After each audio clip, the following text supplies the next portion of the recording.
Getting split ready. Getting split ready. For my wife, God rest her soul. Oh, God, I'm so sorry. No, she's not dead.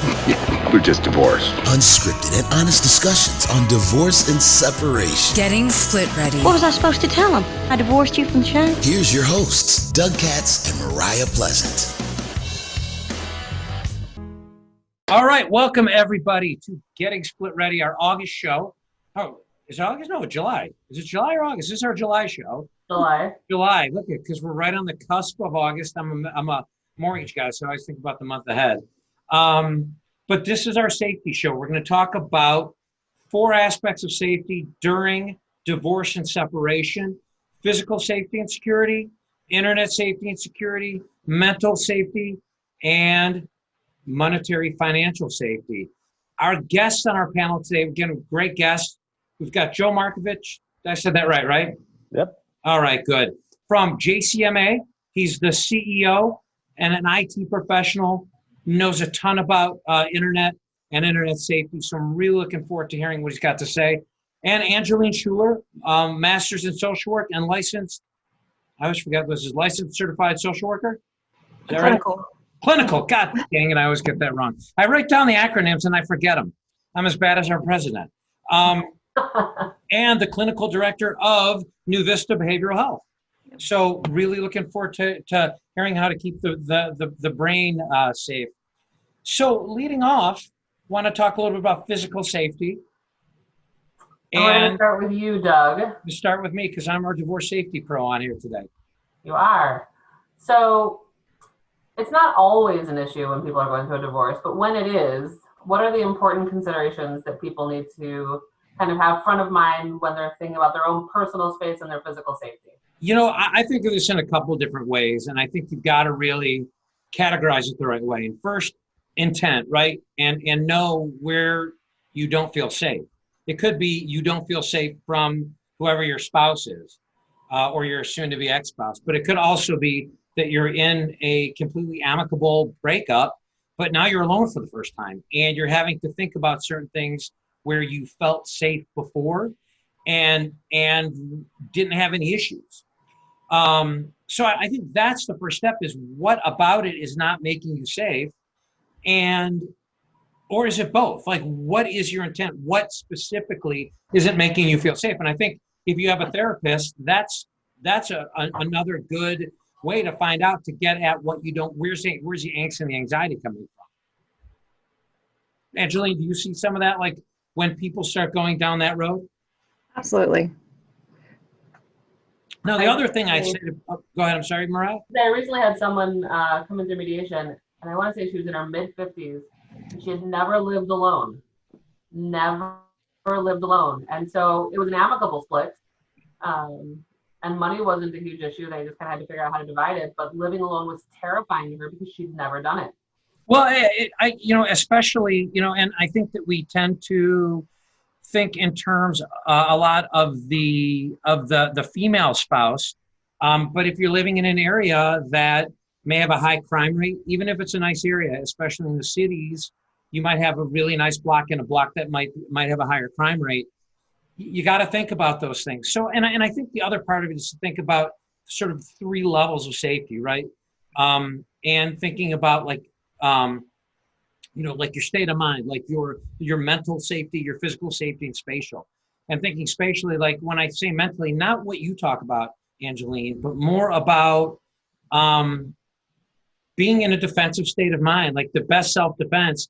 You talked to him, and we actually had an ex-policeman on our show early on. And part of it is don't end up in a situation where it gets dire, right? So it's thinking about, not dire Indiana, I'm saying dire like really, really bad, but it's staying out of places that might have crime. It's if you're worried about somebody who does know your habits, change up your patterns a little bit so that you're not in a situation where you could be caught off guard. I think a lot of times, with a house, do you have a security system? Do you have a dog? Like, have you cut back your landscaping so that people can't hide? Do you lock your windows at night? A lot of it are really basic things. And we actually have some checklists on our website that people can go through. And there's other ones out there. Ours is no better than anyone else. But a lot of it is just thinking defensively. And when you're in that state of mind, and not paranoid, like there's a fine line between being completely paranoid and being just thinking defensively. I used to prep, for disasters. Now, by the way, a lot of people are saying I was a lot smarter than when they used to make fun of me, but that's a whole nother show. But I think there's an aspect of saying you can live your life if you take certain precautions without being afraid to leave your house. So I think that's a big part of it. And then spatially, it's, like when I ride the L, I always ride the first train. And I'm a second degree black belt, with ex-military experience stuff, but I ride the first train because you're just less likely to have an issue when there's people around. With your vehicle, don't park it where you don't park it in the back corner of a lot. Certain things that are going to keep you safe when you need to be safe. Well, I think some of the stuff you're talking about, Doug, and maybe Angelina will back me up. As women, we know a lot of this from early on as teens. We know where to park or not to park. We kind of know how to be aware of our surroundings when we walk through a parking lot, Right. Because we have to be. And so what do you do when that level of safety is even more endangered, when you have, a volatile relationship? I know you wrote a blog a while ago on whether or not to purchase a firearm, and that's a big issue for a lot of listen, people. I'm a big believer that you do need, it's different levels, right? Again, as I said, so I think staying out of, like, I'm a concealed carry license holder, right? And I think people have a misconception of that, where all of a sudden you're carrying a firearm and you're like Rambo, but it's not. It's a matter of putting yourself in situations where you would never have to use it, because it's a very, very I'll throw some Spider-Man out there. With great power comes great responsibility, right? So I think it's a matter of saying, I'm going to stay out of all those situations, but then what if I get in it? And I think that's a real personal choice. And I think, again, if you've got a therapist during that time, getting to what the fear is and at the appropriate level of tactical defensive thinking that and actually actionable plan that suits you, right? If it's a firearm, you're talking about needing, in somewhere like Illinois, a good deal of planning. You got to get licensed. You got to get a FOID card. If you want to carry it, you got to get a concealed carry holder. You've got to pick what you want to carry. There's a lot of different firearms. And then you've got to get trained safely and commit to going out and practicing and being safe with it. That's a lot of work. It could be just carrying pepper spray. It could be, and I recommend everybody, regardless of divorce, I recommend everybody take some basic self-defense. I was going to ask about that, because it worked out really well for Jennifer Lopez in that one movie. It did. But I don't know that we're all quite at that level. Yes. So, well, and it's simplicity, right? Like, there is a lot of statistics and stuff out there about when you get adrenalized, right? It's like anything else. When that happens, your vision gets more narrow. Your fine motor skills get worse, right? So if you've got these complex plans, and this is how they train military and other folks, right? Like, there's an aspect of people who train a lot don't have these complex plans that they have to put in place. So it's simplicity. So really basic self-defense, how to escape. And we've got a class on our site about that. Like, how do you break a hold? For women especially, and this is, again, we're about divorce and separation and that, but basic self-defense, as you said, is an important thing. My sensei had once talked, she teaches self-defense as well. And she's like, if you're a woman, never get put in like if someone's trying to put you in a car, never allow that to happen, because your chances of survival drop really precipitously after that. So what do you need to learn? And really, if you can do 4 or 5 things pretty good, if you can break certain holds, if you can do certain strikes, there's a lot that you can learn, or there's a lot that you can take with you and get through most situations. I think the biggest thing is safety, security, whether it's personal or spatial or anything, is not one and done. It's kind of like when I used to prep, right? It was like people are like, well, you're ready, right? And it's like, no, because it's a constant reevaluation of what's out there. It's a certain boning up on skills. Skills are like anything else. They're perishable, right? So, Do you think they can also give you a false sense of confidence? what's that? Do you think they can also give you a false sense of confidence? It can, and I think that it comes down to, again, training and realizing the gravity of it. And I think that a lot of times and make your training very realistic. And I think the more realistic it gets, the less confidence, or the less overly confident. You should be confident, but not overly confident. And I think the more of that you get. Now, we've sort of gone only to protecting yourself, but I think there's the same thing. It's not one and done with your house, right? If you cut back all your landscaping or to a reasonable level, put in the right lighting and get cameras and all that, nothing is infallible, right? So you always need to have the right degree of, we're not that far from where we were a couple thousand years ago as a species, right? So we have that ability to have that fight or flight. And in some ways it's repressed, right? There's a lot of distractions, stuff like just staying off your phone when you pull in your garage. Like I live in Oak Park, the garages are all on alleys. A lot of the crimes are because people are getting in and out of their car, they're looking at their phone, someone sneaks into the garage. Sometimes they've pulled in, they're looking at their phone, they're on their phone with their spouse or their kid. Someone comes in the garage door closes, now they're in a bad situation where it's just a matter of, I hate to say think like the threat, but there's some of that, right? Like if you walk into an area and you're like, wow, this is like a really bad area to be caught, right? They say when you go to restaurants, when you go to a lot of places, just in case there's a fire, look for the exits, right? Know where the exits are.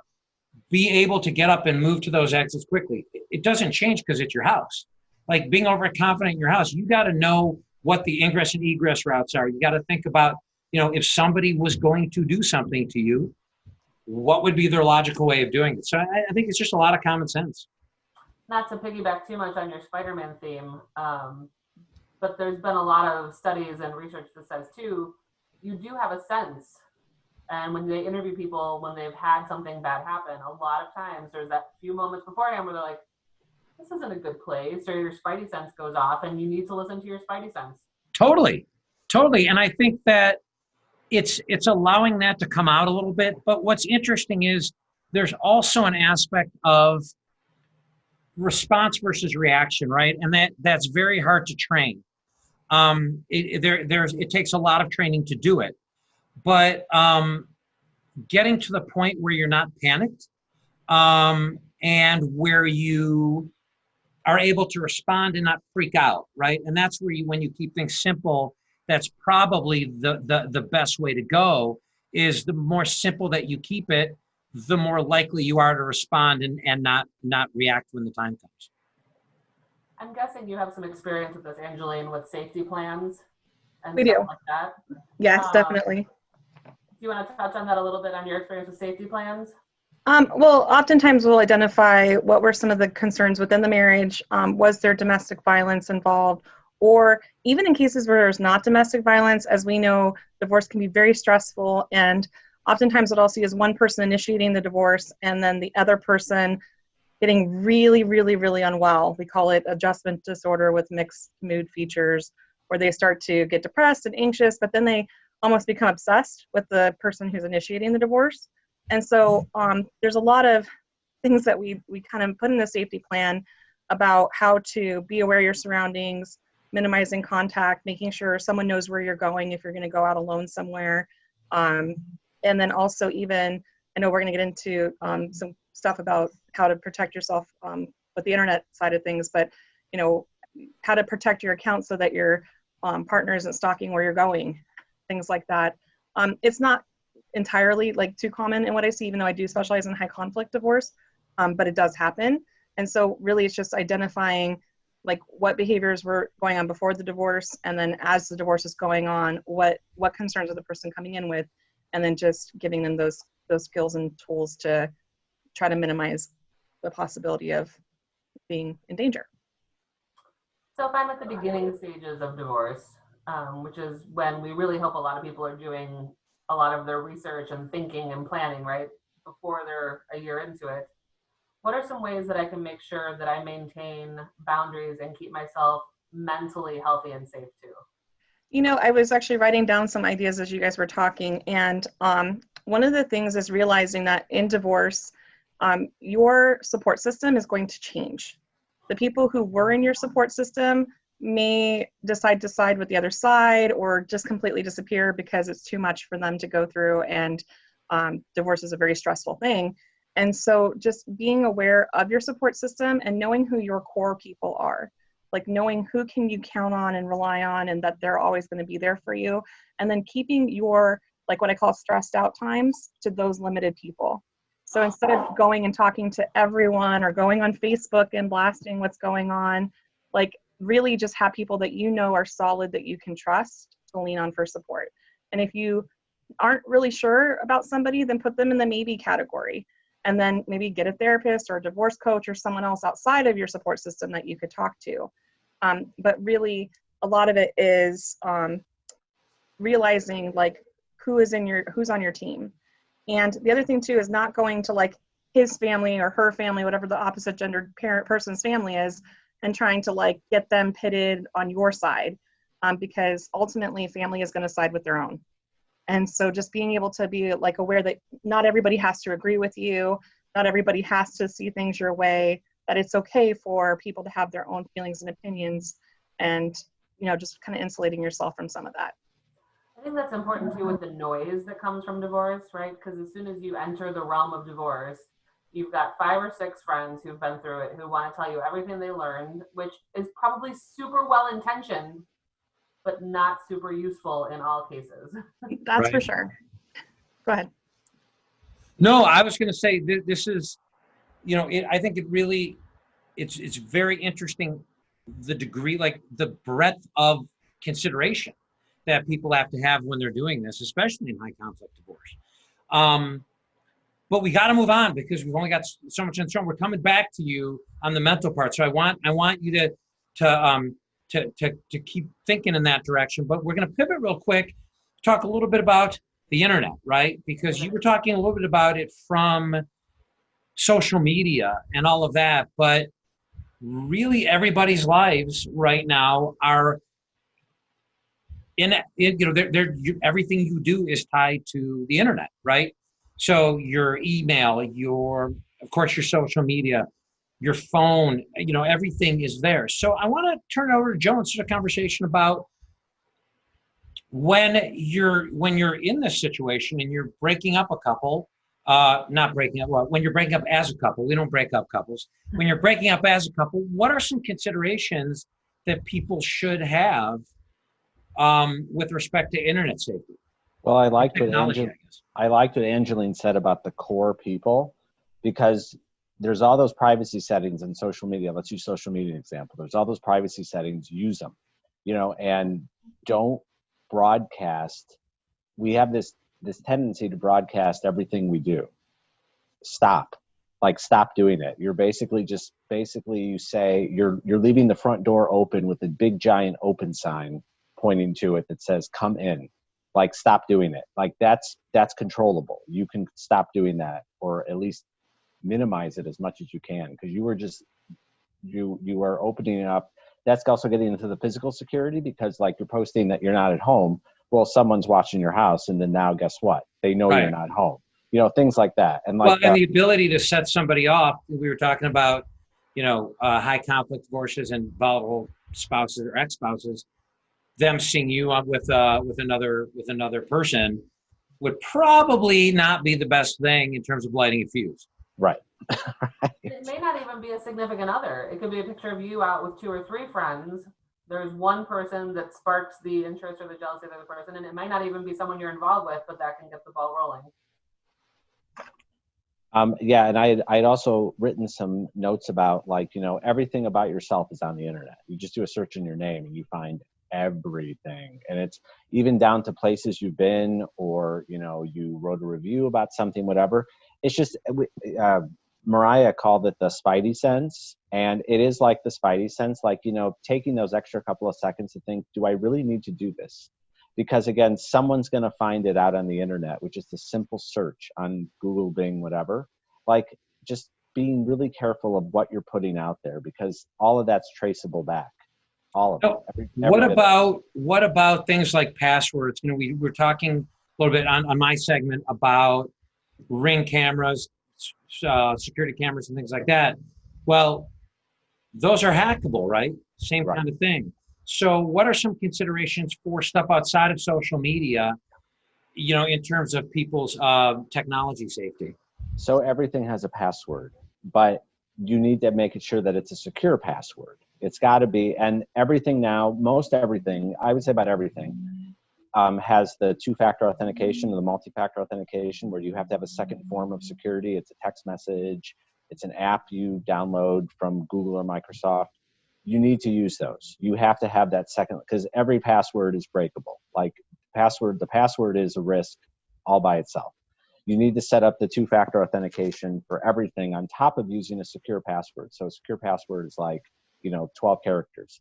As you keep adding characters to a password, once you get over, I think it's over 10, it starts to get exponentially impossible for a person to figure that out. And the computer would take like decades to try and figure it out. So you got to have the capital letter, the symbol, number, and not just like, the five. Oh, we're losing you. So I think he's saying 1, 2, 3, 4, 5, 6 is not a good one. Yeah, that would be a bad one too. Yeah, that's a bad one too. What was that in Spaceballs? His luggage was 1, 2, 3, 4. Yeah. So. But don't you ever guess my birthday? Oh yeah, don't use your birthdays. Don't use family names. Don't none of those things. Nothing easy. Nothing common words either. You just, because there's software that just sits there and will just try.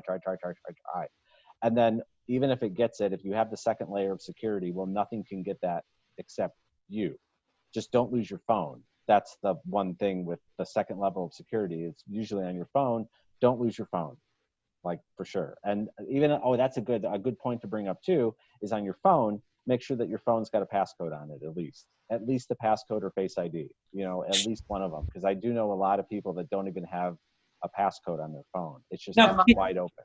Can you talk a little bit about, when we were building Split Ready as a company, we talked a lot about safe browsing, because some of our clients have not yet necessarily gone all the way down the road yet. So talk a little bit, if you could, for a minute, about kind of managing that and figuring out a good way to keep private what needs to be private during a time when you're getting information. So the browse. So of course everything's tracked in the browser of what you're going to do, the site you're going to, whatever.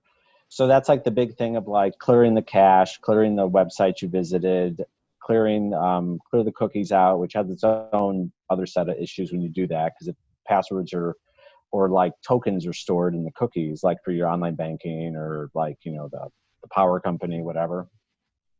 But clearing all that out is it's in the settings menu of usually all the browsers, and there's a button that says delete all the history. So you delete the history. Or what about VPNs?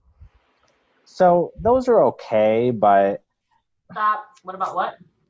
Virtual private networks. So you're basically, what you're doing is you're creating like a secure tunnel around your connection, and then you're using that to go out and browse places. And it's supposed to be like corporations use that when they want people to log in remotely from home, but it needs to be secure, especially now during COVID. But it has to be secure so that everybody, like, company data is not going to potentially be snooped on or whatever. Okay. So there's companies out there that make these like pieces of software that is supposed to say like, okay, we're going to like secure your connection on the internet while you're browsing away, so nobody can snoop outside on the internet. Nobody can snoop at what you're doing. They're fine, and there's lots of people that believe in that, but I don't use it because, well, one, I don't care what people see that I'm doing, but two, I don't like, everything has a backdoor to it, and those have a backdoor to it too.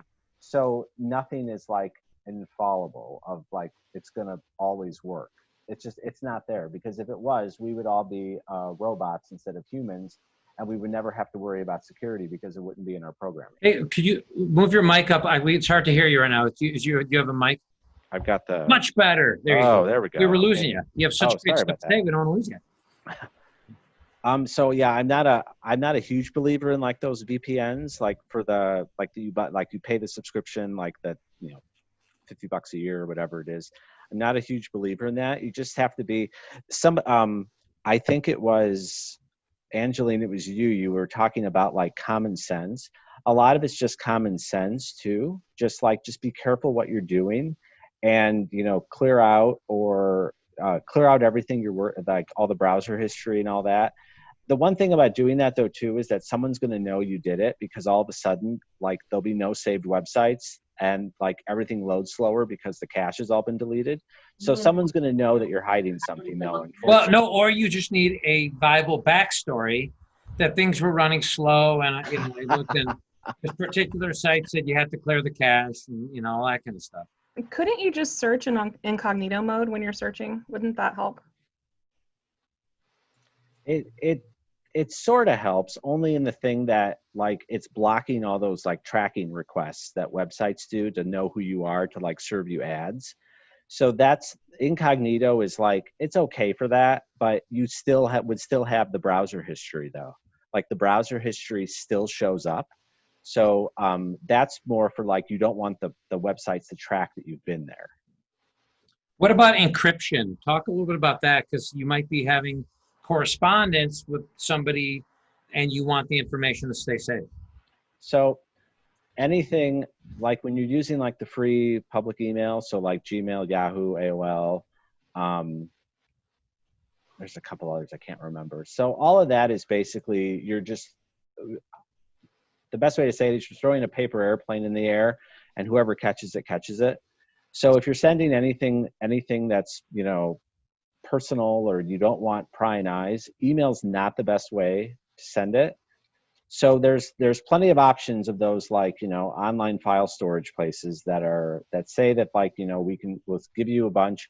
So I have to plug what I do. So I sell Microsoft products, and the Microsoft products, even for consumer, that is all encrypted end to end. So if you're going to share something with someone, or you need to keep some documents secure, so the OneDrive, like everybody basically has an Office 365 account because they need to use Word and Excel and probably PowerPoint.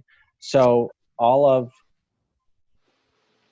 that is encrypted already, but they give you, even just the free account, it's 5 gigabytes of storage that you just set up in a matter of like, a couple of minutes, and it's set up, and you can at least share that, and it's encrypted from Microsoft.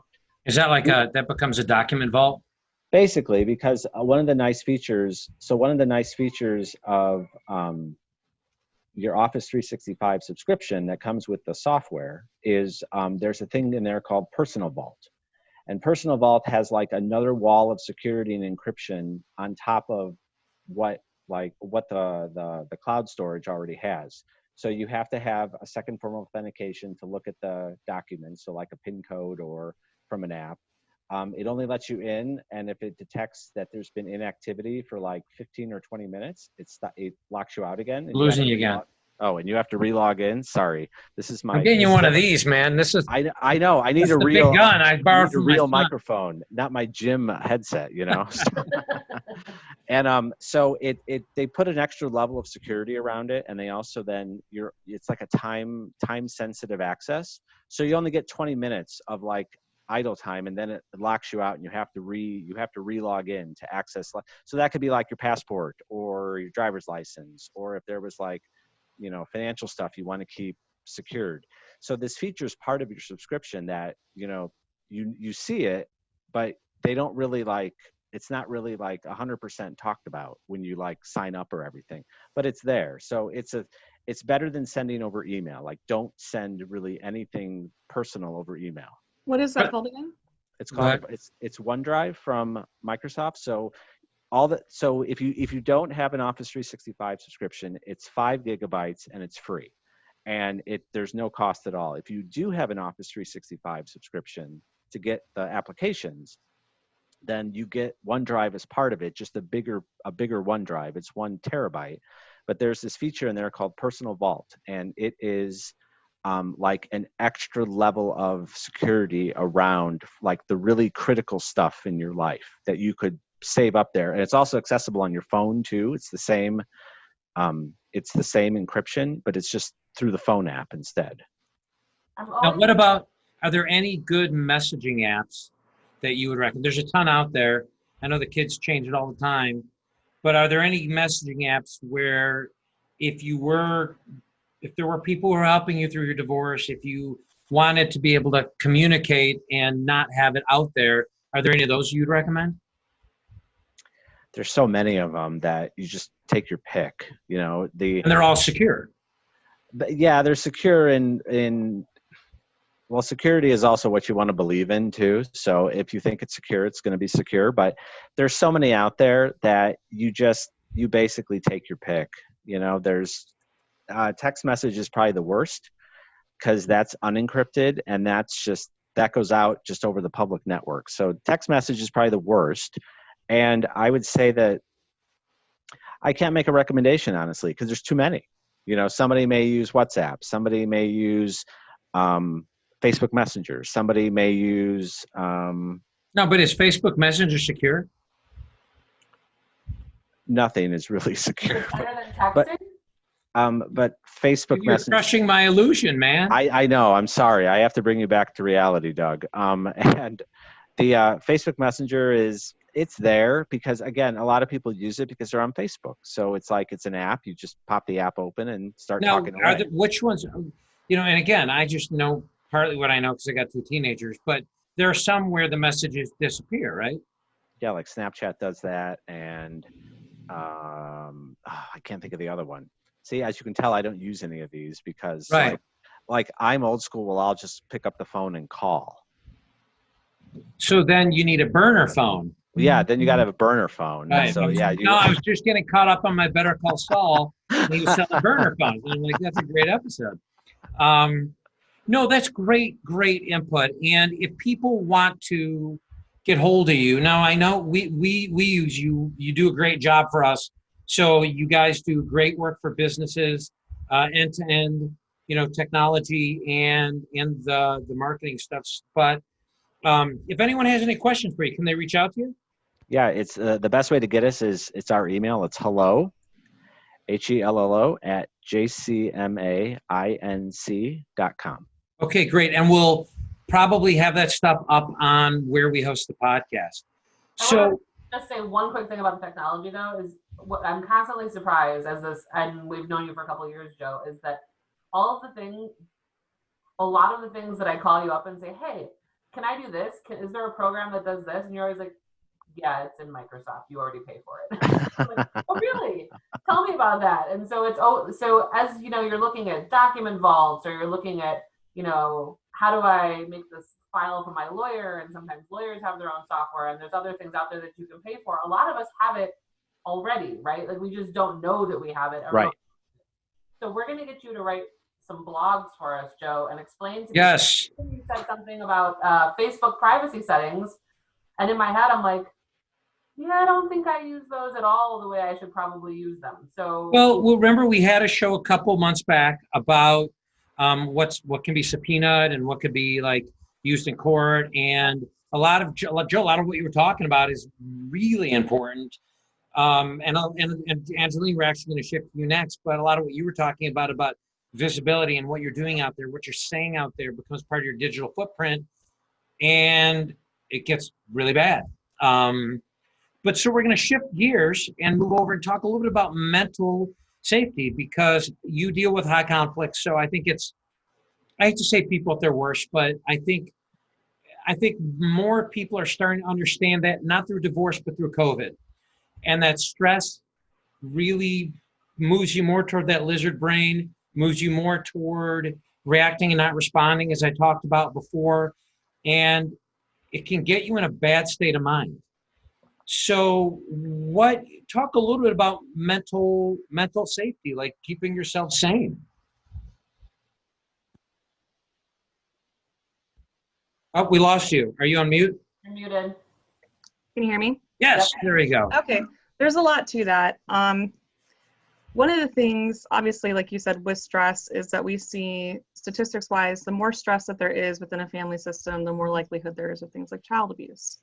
When, obviously the economy and all of the financial concerns that have come along with everything changing, it's no wonder that we're actually seeing flooding in the courts right now when it comes to filing cases of divorce. Like, I know I'm getting 8 to 10 calls a week with people who are being referred because of divorce, and it's been absolutely crazy since the courts are. Is that because of the COVID-19 stuff? Well, part of it's because the courts were kind of shut down and then they opened back up again. But I mean, you could also, there'll eventually be some research on it, I'm sure, to say how much of this being quarantined with their partners and all of the additional stress with the finances and everything have led to more filings.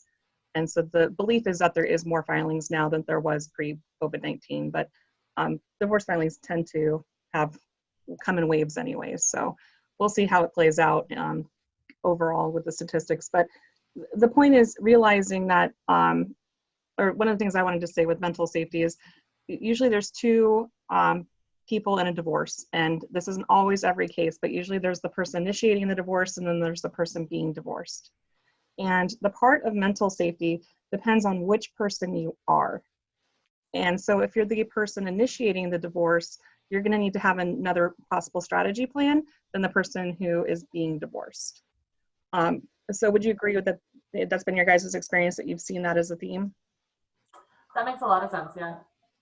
Yeah, I think from a mediation perspective, I've seen people who are sort of mutual but I think we don't deal with high conflict as much. So I see less of it, I think, but again, I'm on the fringe because I do really mediation focused on the real estate piece. So I'm kind of brought in to co-mediate and help out with that stuff. But, I think, Mariah, you said that kind of tracks now. Yep, that's the norm. So for the person who is initiating the divorce, oftentimes you're going to get a lot of resistance from the family system, and that could be your own children, obviously your spouse, and all extended family as well. You may be accused of being a horrible person or being selfish because you're doing what you feel that you know that you need to do. Like, this is just where you're at and you're done. And holding that line can be very difficult, especially, again, I know I work with the extremes, but I do a lot of parent-child contact issues where the children are rejecting the parent. And oftentimes that's because the child has aligned with the parent that's being left and is punishing that parent for trying to leave the family system. And so just lots of things there. But for that person who is the person leaving the marriage, again, identifying who are your key people, who are your core people, people that you know are not going to run back and talk to your ex or anyone on his side that's going to cause to stir drama, who are people that you can count on. And again, going back to what you guys were talking about, don't blast your personal information on the internet. Don't, say negative things about your divorce or the other person on the internet. Don't over-involve the police in things that aren't necessary to involve them in. So again, I get that I work with the extreme, but going back to that mental safety piece with those individuals, you're going to want to really just almost insulate yourself throughout the divorce process while the other person gets up to speed to where you are.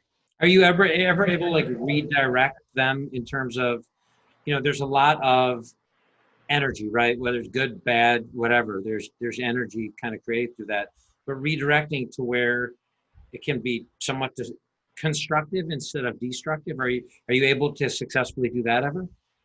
Of course. It depends on the level that they come in with of energy and, where people are at, again, in the process. It is a process. Oftentimes the person who's initiating the divorce has already processed through all these feelings, and the person who's being divorced may just be at the very beginning line of starting to process through those feelings. Do you work with both spouses a lot? Oh yeah, all the time.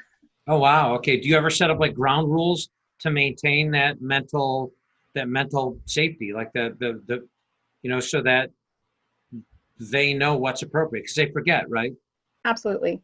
And so obviously when you're in a marriage, things are very different than when you're divorcing, and shifting just the idea of those roles can be very difficult for individuals because they'll continue to almost resume matrimony when they're in this breakup process, and it just causes a lot of confusion. And so depending on the level of conflict of the parents, like sometimes we'll have, or the families, sometimes we'll have it to where they really don't communicate with each other, but through an app or very professional communication. Just having professional oversight of their communications at times if necessary, just to make sure that it doesn't go sideways. You had mentioned too, making sure you find your core people. I think it's important to recognize when you're going through a divorce that your soon-to-be ex-spouse may not be the only toxic person in your life. And Oh, there yeah. are gonna be friends who are going to be good sounding boards, and there are going to be the friends who thrive on drama, who are going to really make matters worse. And having the cognizance and the ability to identify those, they may be a lot of fun to like chit chat with on the softball field at the kids' game, but they're not going to be your confidant during this very difficult emotional process. Absolutely. I've said a couple times, there's 4 different kinds of divorce, and we all know there's the legal side, we all know there's the emotional side, there's the financial side, but the social divorce, I think, takes people by surprise. And you had talked about it earlier, that you're not going to keep all your friends. You're Nope. probably not going to stay best friends with your soon-to-be ex's sister. I mean, it does happen, but it's not the norm. Talk about how to maybe make a plan to build in new norms or build in new processes when it's really hard. It is really hard. And I think one of the things that I found very beneficial when I went through my own high conflict divorce was I developed a new support system of people who were also going through divorce. Mm-hmm. And so I availed myself of something at the time called divorce care, which is through the churches, because that's kind of aligned with my values.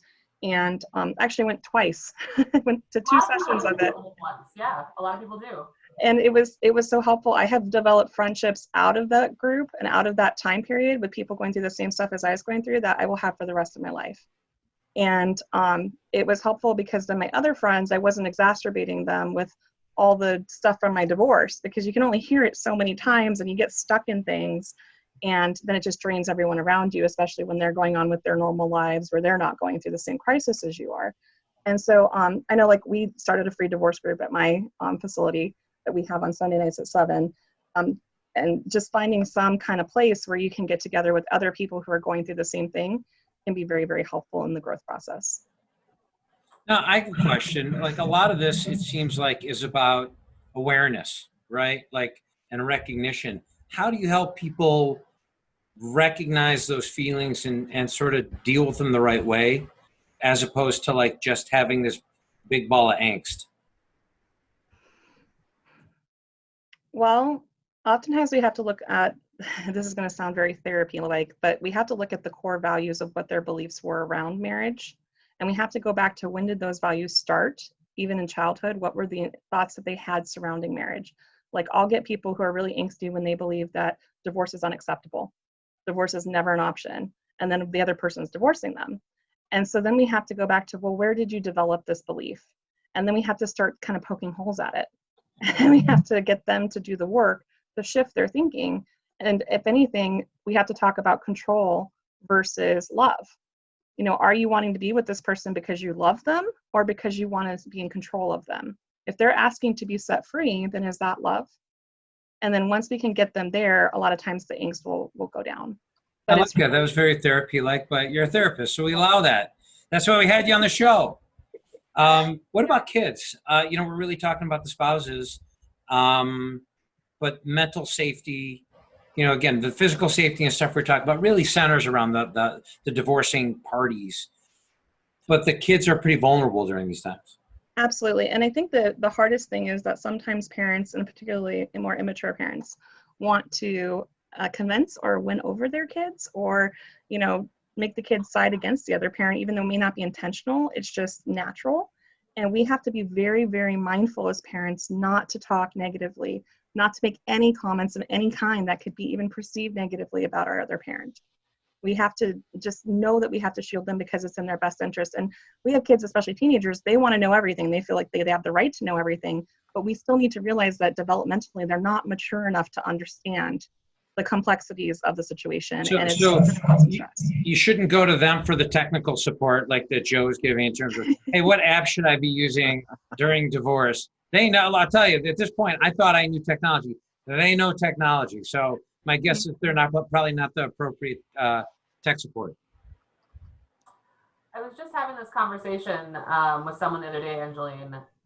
Pretty amicable divorce. They've got 2 kids, 11 and 14.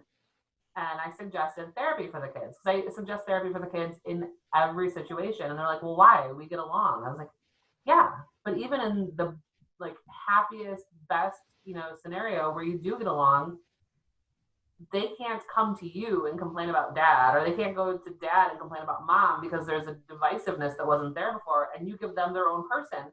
Is there any situation that you can think of that for kids going through a divorce, it wouldn't benefit them to have at least a little bit of therapy and their own person to talk to? I know you're probably biased, which is why I'm asking this question, but I can't think it could hurt. If they're under the age of 5, you have to understand the difference between adult therapy and children's therapy. So like we have a therapist here that's designated to work with just children, and they do a lot of play therapy. And they'll just play Guess Who, and the kid will talk about like their beliefs or their week. And as things come up, then the therapist can be attuned in it and kind of be like, oh, where'd you get that thought from? And then they could talk about maybe having 2 houses or things like that. But under 5, it's really not appropriate unless the child is acting out. Okay. And then if the child's acting out, what we do is a type of therapy where we talk to both parents and we get what is the child's behaviors, and then we work with both parents on how to target those behaviors consistently in both homes. And we have them keep a journal that they have to bring in and be accountable to us for. And it's amazing that usually within 3 to 4 weeks, the kid's doing great because they got the parents on board and on the same page. No surprise. Well, thank you. If people want to get hold of you, on any level, right? Because you do therapy beyond divorce too, right? I do. What's the best way to get hold of you? I'm at New Vista Behavioral Health. We're located in Maryville, Indiana. Our phone number is 219-484-2143. If you press extension 1, that goes to my answering service, is 24/7. They will get us the message, and then I'll get back to you as soon as I can. Now, where can people find information? You had mentioned events, support groups, things like that. Is all that information on your website? Yes, and our Facebook page. It's New Vista Behavioral Health of Northwest Indiana. Okay. And then it's www.newvistanwi.com. Got it. Okay. Well, fantastic. So we're going to bring it home, talking about financial safety. And just want to have a conversation. Mariah was going to lead off talking a little bit about what are some considerations. I think people sometimes, and I think we're bringing it up last, but it's no less important because people don't think about it, right? It's kind of like what Joe was talking about, where people forget that their passwords are, something that both spouses knew or things like that. Financially, a lot of times their shared finances could be for decades. Mariah, what should be their focus? I think that a lot of people look at the financial side of divorce similar to how I look at the technology stuff that Joe was talking about, where it's just so overwhelming, I'm just not going to deal with it sometimes. And so realizing that they have to deal with it. And a lot of cases, I'm not going to lie, if for some reason my husband and I ever separated, he would have no idea how to access anything. But I think that's normal. I think one person has their finger on the pulse of the account numbers and how the bills are paid and, where's the mortgage at and all that stuff. And one person doesn't. And when you're thinking about divorce, is the best time to gather that information, to educate yourself while you're still in the marital home and you have access to statements or you have access to that other person. Finding out the information while you can is really important because it's a lot more expensive to have that information requested by your attorney and then wait 6 months for it to come back around and it's probably changed and you've got to go around again. You have access to what you need. And I think what people don't realize is that for many, the single most impactful financial event of their life is going to be divorce. Rarely, and second marriages aside, rarely when 2 people get married are they at their wealthiest with their most in assets and they've got all these accounts. Some people, yes, but most people know they're younger. When you're getting a divorce, especially in gray divorces, it's hugely impactful financially. And if you don't know what you're doing, it can be terrifying. Well, and I've got a question. This kind of touches on technology and stuff. So, Joe, you might have some input.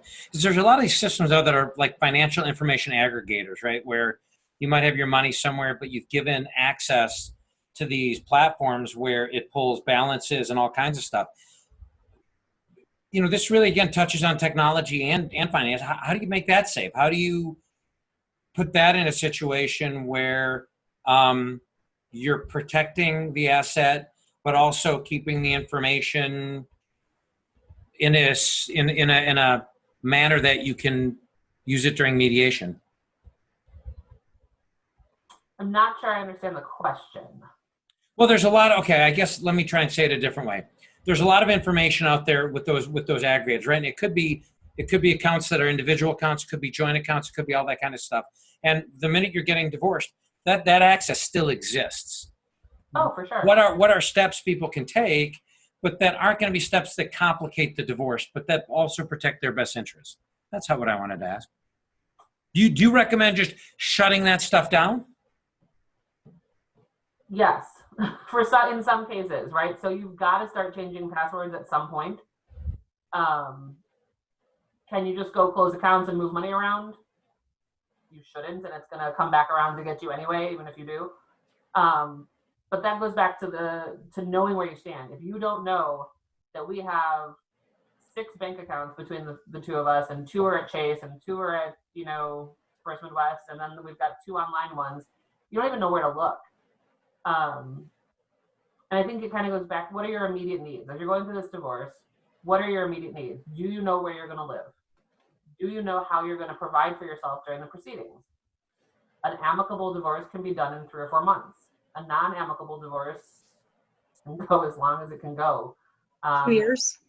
How many? 2. Yeah. A year and a half to 2 years right now is the average that I'm seeing. I have one that's on its 5th year. Wow. I believe it. So you've got to know what your immediate needs are. And I think that's part of how you keep yourself financially safe, right? Do you have an emergency fund? Do you have access to the accounts you need to have access to? If one person holds all the credit cards and the other person is just an authorized user on those cards, that can be cut off immediately. Do you have access to a credit card if you need that credit card for a couple months to live, which you might? Well, and I think the other thing to think about is the defensive game, right? Like right now you're talking about how do you live, but the defensive game on not emerging from the divorce where you have no access to credit, where you've trashed everything, where you have no assets and things like that. And any one of the guests talk a little bit about that piece. I know, Angeline, from a mental perspective, I'm sure there are people who want to burn it all down and Absolutely. take out their rage on the other people, and there's other people who go in the different direction. I had one person spend $88,000 on a divorce. Wow. Mm-hmm. Wow. I've seen some big ones. Yeah, I've seen those numbers too. And the thing is, and I don't want to say that there's no point in going through the processes that get you to divorce, but in very few cases is one person going to walk away with 90% of the assets and the other person's going to walk away with nothing. There would have to be hugely extenuating circumstances for that to happen. Things are usually going to be in the realm of fair, right? Equitable, whether it's 50-50 or 60-40, it's going to be in that realm. So if you have $1 million between the two of you and you want to spend $200,000 on the divorce, you're just going to split the $800,000 that's left if you want to spend that kind of money fighting over it. So if you don't know what and people also think that they can go on a long 2-year divorce without having the money to pay for it. Yep. And that's just not going to happen. Divorce lawyers get paid. So if you don't have the assets to pay them, it's not going to work out well. And the 2 other big things that I think people need to consider to keep themselves safe are health insurance. It's a huge expense. If you don't know what you're going to do when you lose it, it's not addressed as often as I would like it to be. And then if you want to get really more complicated, tax consequences. There are a lot of assets that come with tax consequences that people don't fully understand. So from a financial safety perspective, what I hear you saying is getting the right professionals is key. Get a person. Kind of like everything else, right? You get a Joe, you get an Angeline, you get a Doug, and they help you do all this kind of stuff. It's not that different than if you were diagnosed with a serious illness, right? Like you wouldn't get diagnosed with a brain tumor and just have a family nurse practitioner that helps you through the whole process. It's not going to work that way. You need a physician that specializes in it. You need a primary care physician. You need an oncologist. You need probably, some naturopathic help. You need people who are going to help you emotionally through that process.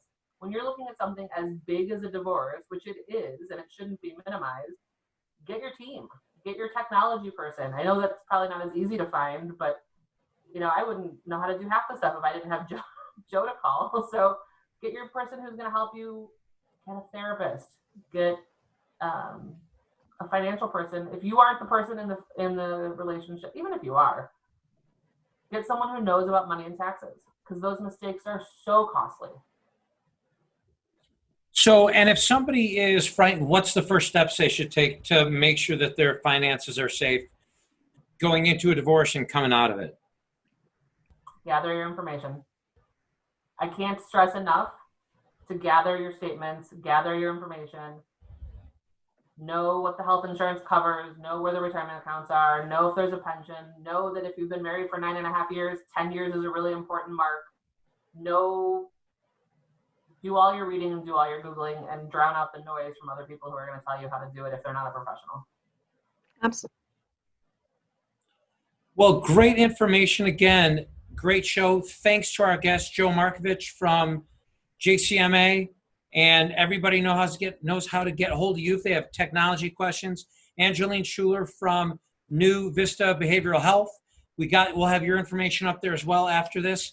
I always like to end the show by saying, we are about facilitating divorce and facilitating separation, but we're not necessarily pro-divorce, right? We're about informed decision making. So we're also about people who may or may not have an understanding. So if you know somebody who needs help, share this podcast, share information, share everything that you can to help them through. As Angeline said, it's a tough time, and the best way that you can be a friend sometimes is to help people find their way. What I would say is subscribe to our YouTube channel, subscribe to our podcast. There's new episodes every week. We break the episodes down, but you can share them. They're categorically broken down. We have a new curated site, part of our site that's got all the videos. And if you know someone who's considering divorce, send them to the Split Ready site. We have a great assessment. I talked a little bit earlier about having a preparedness background. We took a lot of what I learned in that world and boiled it down to more or less a preparedness survey about divorce. So it's a great way to start down that road to see how split ready you are, or to see whether you need to get divorced. And Mariah, you're gonna be able to bring it home this time. I know I drop this on you every time, but you have the best sign off.